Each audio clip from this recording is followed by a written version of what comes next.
اب رکوع کا وقت آ گیا، رکوع کرتے وقت اللہ اکبر کہتے ہوئے صرف اتنا جھکنا ہے کہ آپ کے ہاتھ جو ہیں گھٹنے تک پہنچ جائیں، بس زیادہ جھکنا نہیں ہے۔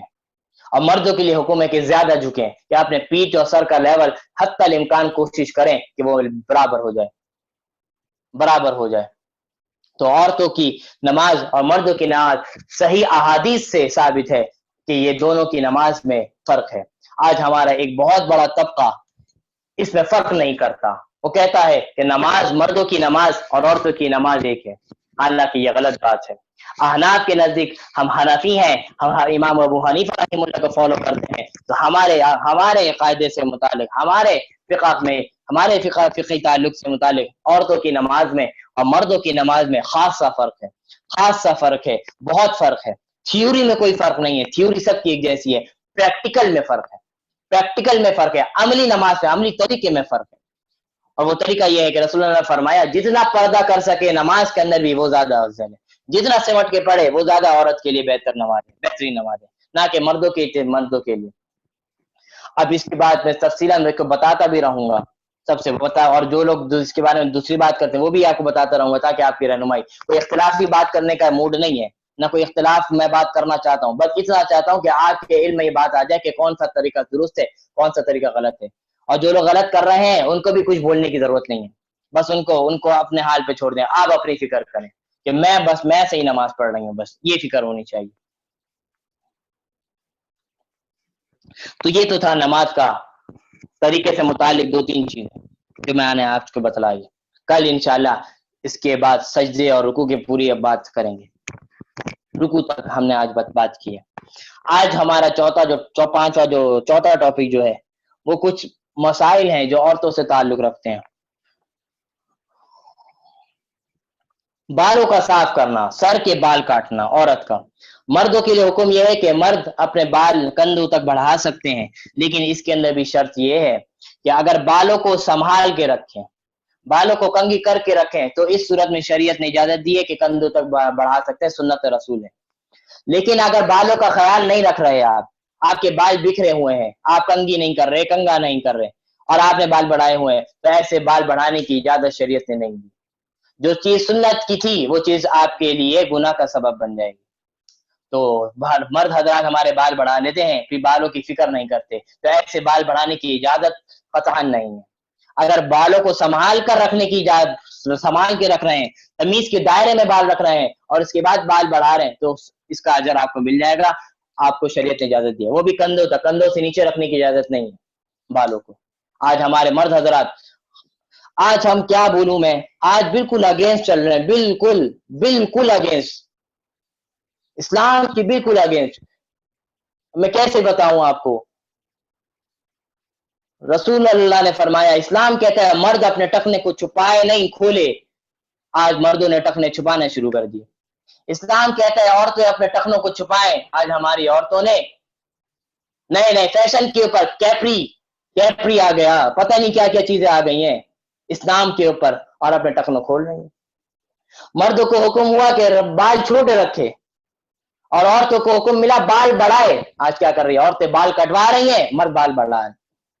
اللہ تعالی ہمیں ہدایت نصیب فرمائے، ہمیں ہدایت نصیب فرمائے۔ ہم فیشن میں اتنے اندھے ہو گئے ہیں کہ ہمیں اسلام کا کچھ پتہ ہی نہیں، اسلام سے آگے نکل گئے۔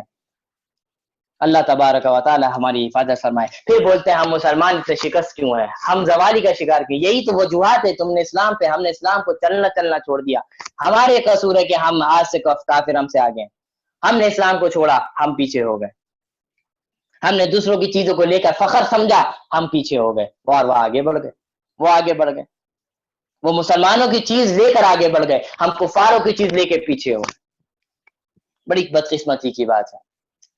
تو عورتوں کا سر کا بال کٹوانا حرام ہے، حرام ہے، حرام ہے۔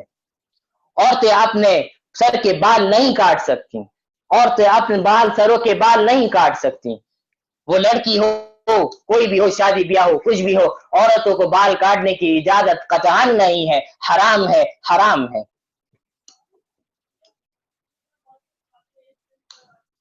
لیکن مسئلہ یہ ہے، اگر فیشن کے طور پہ کوئی بال کٹوائے جا رہا ہے، کوئی لیئر کٹنگ ہو، کوئی ایسے بیبی کٹ ہو جو آج کل مشہور ہے، اس بال کاٹنے کی اجازت شریعت نے نہیں دی. شوہر بھی اگر کہے تب بھی اجازت نہیں ہے.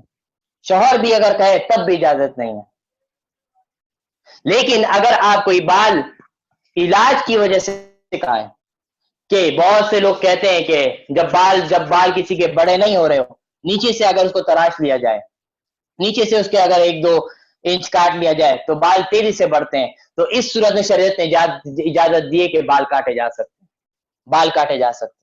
اسی طرح بال بہت بکھرے ہوئے ہیں، عجیب سے ہو گئے ہیں بال، اگر آپ اس کو سیٹ نہیں کریں گے تو بالکل عجیب لگ رہے ہیں، تو اس صورت میں بھی اتنا سیٹ کر لینا کہ بال آپ کے صحیح ہو جائیں، اتنا سیٹ کرنے کی اجازت دی ہے شریعت نے.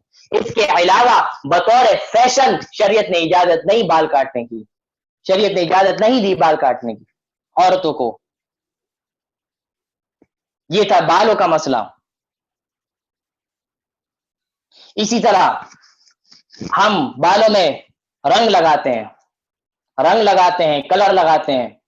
رسول اللہ نے فرمایا جو شخص اپنے بال میں سیاہ رنگ لگائے، کالا رنگ لگائے، فرمایا وہ شخص جنت کی خوشبو سے بھی محروم رہے گا.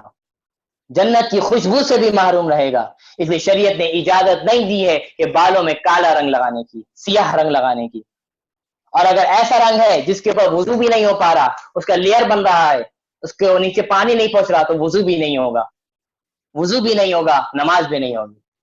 لیکن اگر کوئی شخص کالے رنگ کے علاوہ کوئی اور رنگ لگا رہا ہے، براؤن کر رہا ہے، ڈائی کروانے میں بہت سارے جو گولڈن کلر کے رنگ ہوتے ہیں، تو شریعت نے اس کی اجازت دی ہے، عورتیں یہ رنگ لگا سکتی ہیں. لیکن اس کے اندر شریعت یہ دی اجازت کہ رنگ ایسا ہو کہ اس پہ پانی پاس ہو جاتا ہو.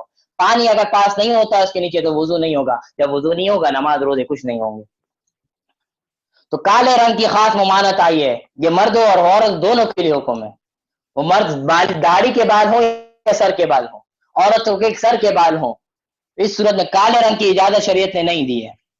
کالے رنگ کی اجازت شریعت نے نہیں دی ہے. اس کے علاوہ دوسرے رنگ لگا سکتے ہیں، وہ بھی کسی غیر محرم کو دکھانے کے لیے نہیں، بلکہ اپنے رشتہ داروں، اپنے محرم کے لیے.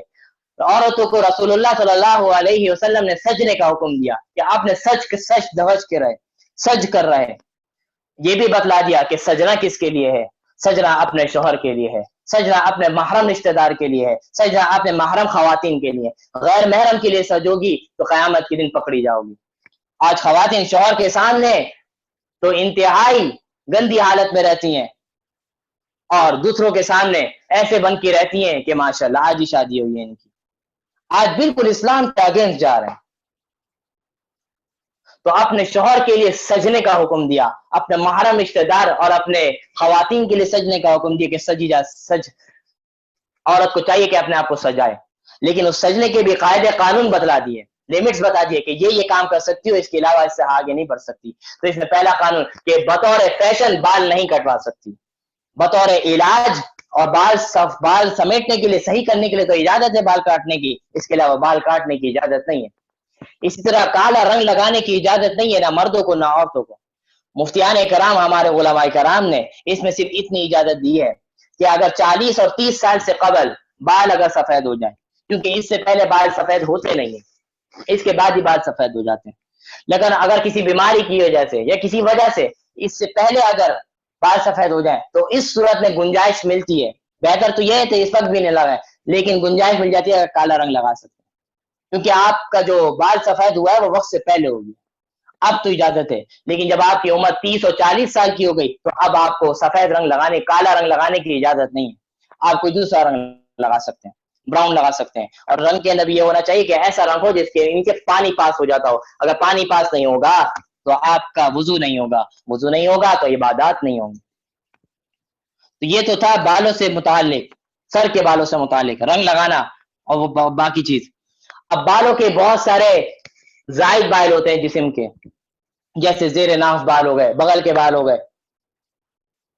تو ان بالوں کا کاٹنے کا حکم، یہ شریعت نے ان بالوں کو کاٹنے کا حکم دیا کہ یہ بالوں کو صاف کیا جائے.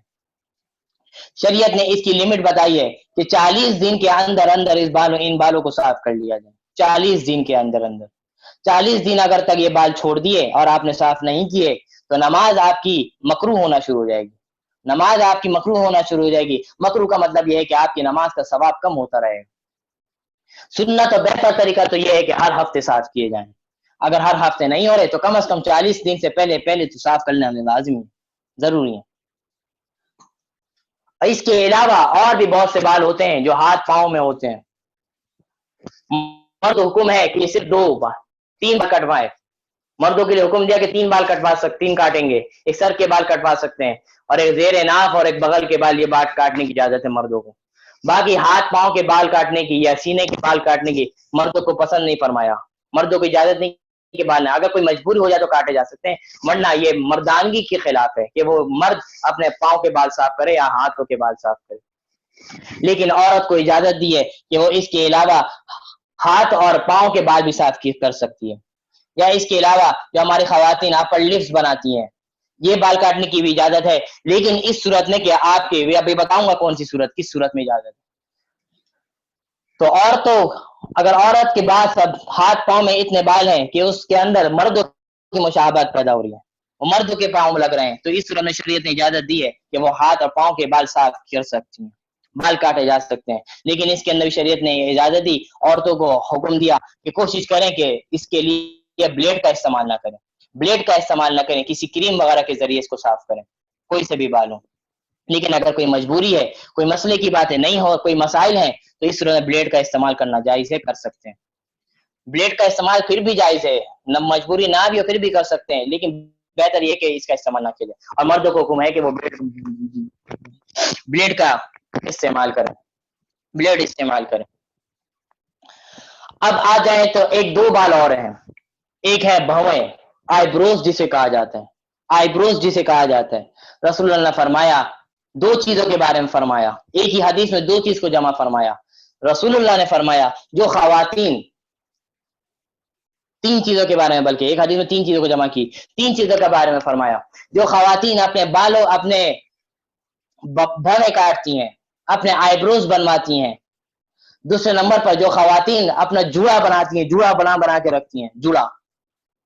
اور تیسرے نمبر فرمایا جو خواتین اپنے جسم کے اندر نقش و نگار کرواتی ہیں، جس کو ہم کہتے ہیں ٹیٹو بنوانا، ٹیٹو بنواتی ہیں.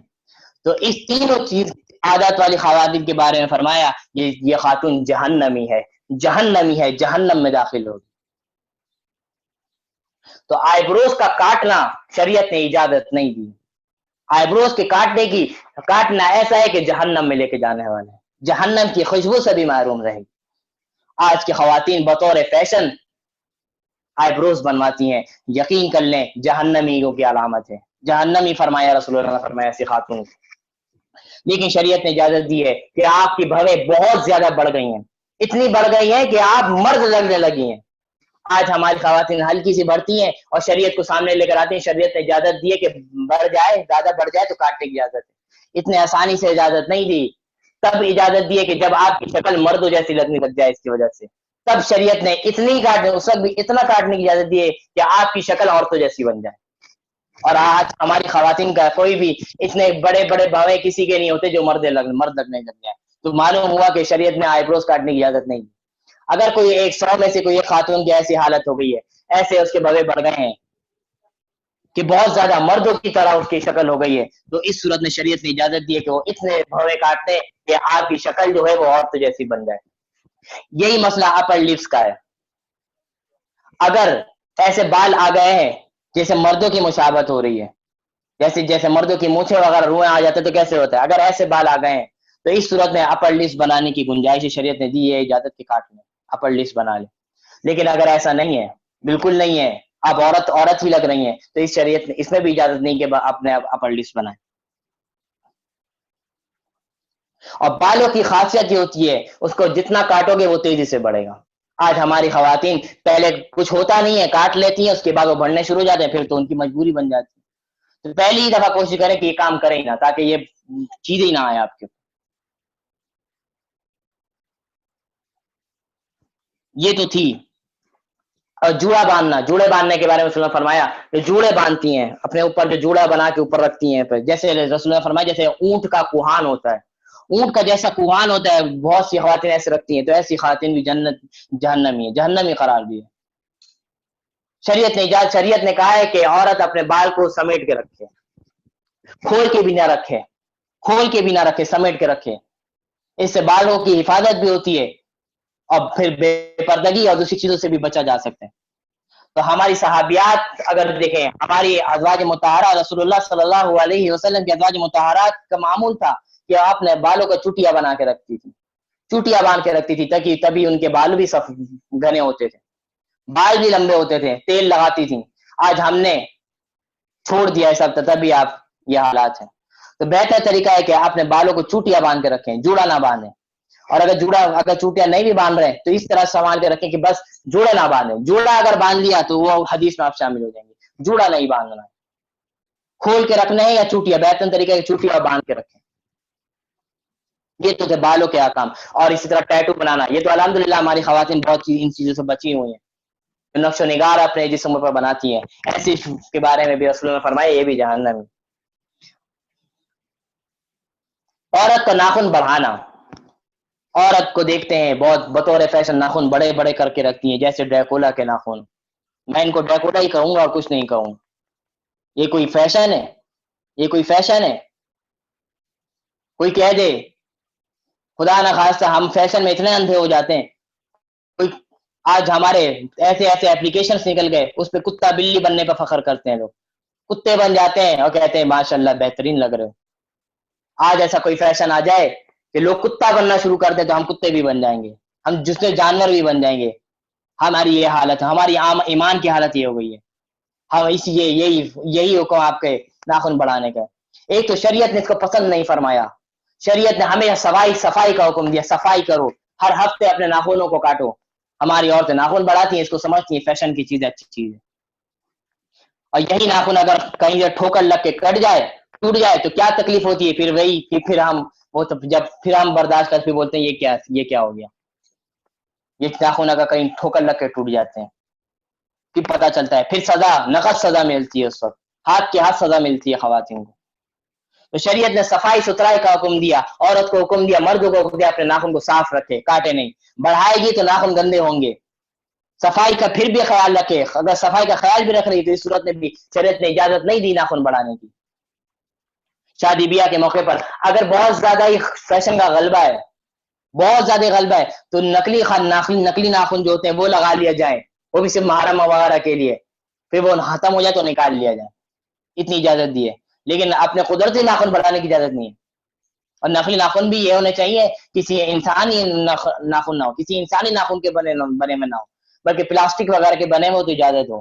اگر انسانی اعضاء کے ناخن بنے ہوئے تو اس کی اجازت نہیں ہے لگانے کی، اور فکس کرنے کی نہیں، بطور آرٹیفیشل نکال دینا چاہیے.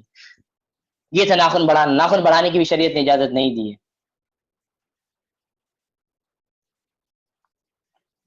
آج کی جو تیسری چیز تھی نیل پالش لگانا.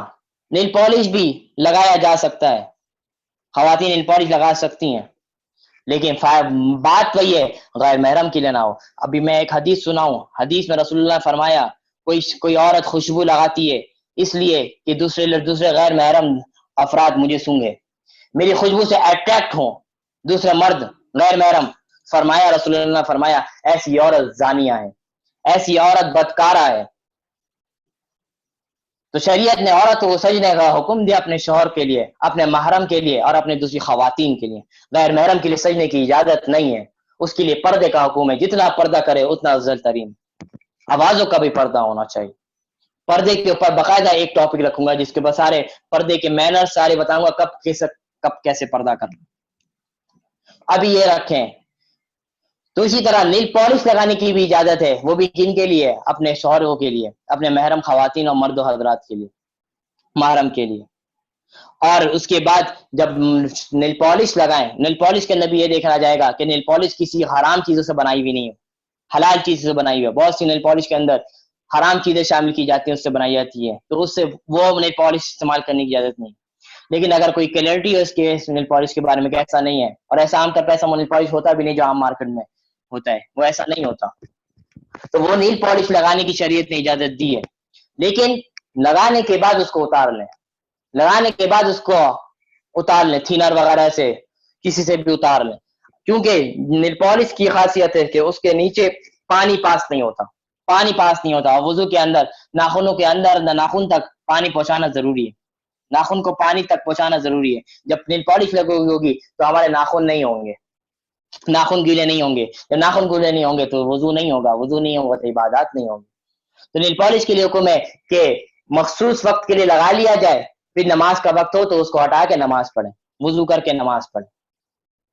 یہی مسئلہ مہندی کا ہے. مہندی کی تو رسول اللہ نے فرمایا اب عورتیں مہندی لگایا کریں. مہندی کو لگانا رسول اللہ نے سنت قرار دیا. مہندی لگانا تو باعث برکت ہے. عورتوں کو حکم دیا کہ مہندی لگائیں. مہندی لگانا تو باعث برکت ہے، فضیلت ہے اس کی. مہندی لگانا تو اچھی بات ہے. مہندی لگے ہوئے ہاتھ رسول اللہ نے فرمایا اچھے لگتے ہیں، اچھے لگتے ہیں. رسول اللہ صلی اللہ علیہ وسلم بھی اسی دنیا میں تھے. رسول اللہ صلی اللہ علیہ وسلم نے بھی شادیاں کی ہیں، ہمارے جیسے انسان تھے، انہوں نے بتایا کہ مہندی لگے ہوئے ہاتھ اچھے لگتے ہیں. تو عورتوں کو حکم دیا کہ مہندی لگائے، مہندی لگائے. اور مہندی کے اندر بھی خیال یہ ہو کہ ایسی مہندی ہو جس کا لیئر نہ ہو. اگر لیئر ہوگا تو پانی پاس نہیں ہوگا، اور ہماری مہندی ایسی ہوتی بھی نہیں ہے، وہ صاف ہو جاتی ہے، وہ جسم کے اوپر آ جاتی ہے، پانی اس کے اوپر چلا جاتا ہے آرام سے. تو مہندی لگانے کی اجازت ہے، مہندی کے اوپر وضو بھی ہو جاتا ہے. آئی بروز کے میں نے بتا دیا.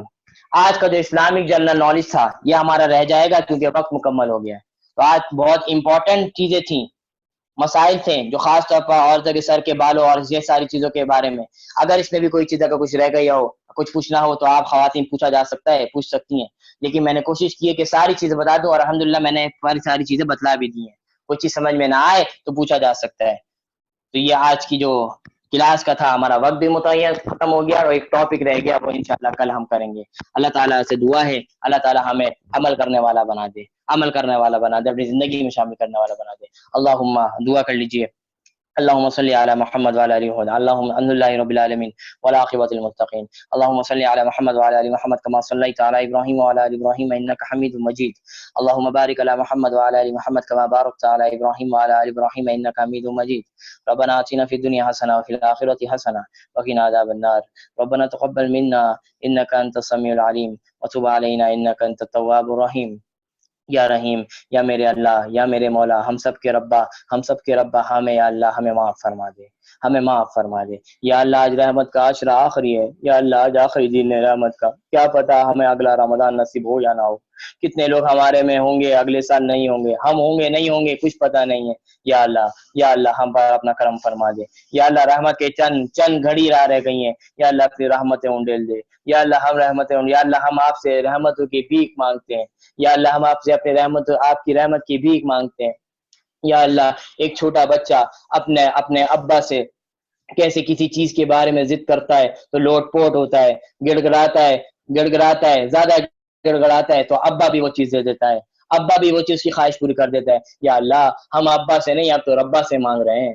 یا اللہ ہم تو اپنے ربا سے مانگ رہے ہیں، جس طرح وہ بچہ گڑ رہا ہے اسی گڑ گڑا رہے ہیں. یا اللہ، یا اللہ جب بچے کا ابا دے دیتا ہے تو آپ تو ہمارے ربا ہیں. یا اللہ ہمیں رحمت دے دے.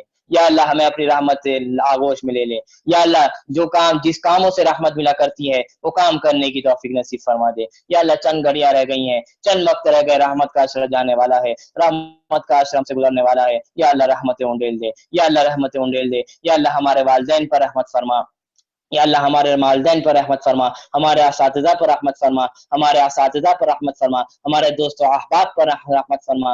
یا اللہ ہمارے رشتہ داروں پر رحمت فرما، ہمارے پھپھا پھوپھیوں پر رحمت فرما، ہمارے چاچا چاچیوں پر رحمت فرما. یا اللہ ہمارے ماموں مامیوں پر، یا اللہ ہمارے کزنوں پر، یا اللہ ہمارے تمام متعلقین، یا اللہ ہمارے تمام تائیوں پر، یا اللہ سب پر اپنا رحمت فرما. یا اللہ ہمارے خاندان میں سے جو لوگ گزر گئے وہ میرے خاندان میں سے میرے دادا دادی ہوں، میرے ماموں ہوں، میرے پھپھا ہوں. یا اللہ اس کے علاوہ میرے دوست و احباب میں سے بھی بہت لوگ اس دنیا سے رخصت ہوئے. یا اللہ میرے متعلقین میں سے بھی بہت لوگ رخصت ہوئے. یا اللہ ان سب پہ بھی رحمت فرما، ان سب سے بھی رحمت فرما. جو خواتین اس درس میں شامل ہوتی ہیں، جو ان کی ریکارڈنگ بھی سنتی ہیں، یا اللہ جو اس کام میں اکیڈمی سے جس کا بھی تھوڑا بہت تعلق، اور تمام خواتین کے اوپر یا اللہ رحمت فرما، اپنے رحمت خاصہ فرما. ان کے خاندانوں پر رحمت خاصہ نصیب فرما. یا اللہ یہ مصحف اکیڈمی یا اللہ ایک طویل عرصے سے دین کا کام کر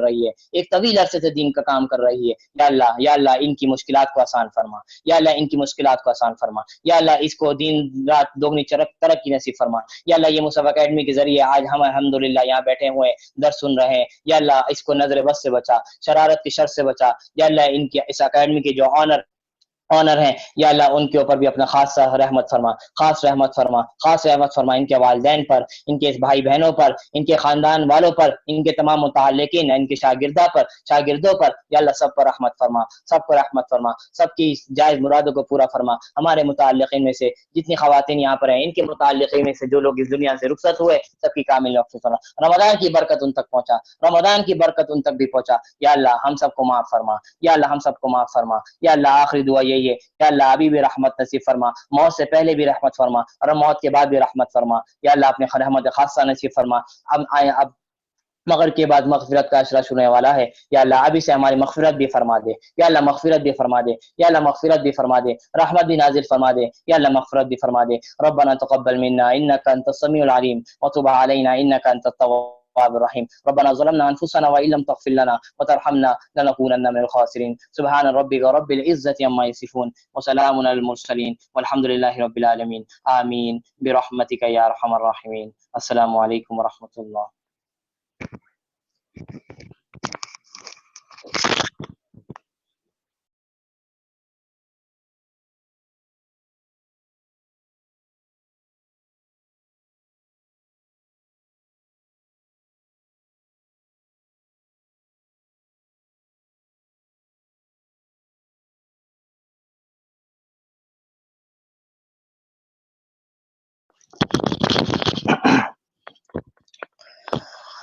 السلام علیکم ورحمۃ اللہ وبرکاتہ۔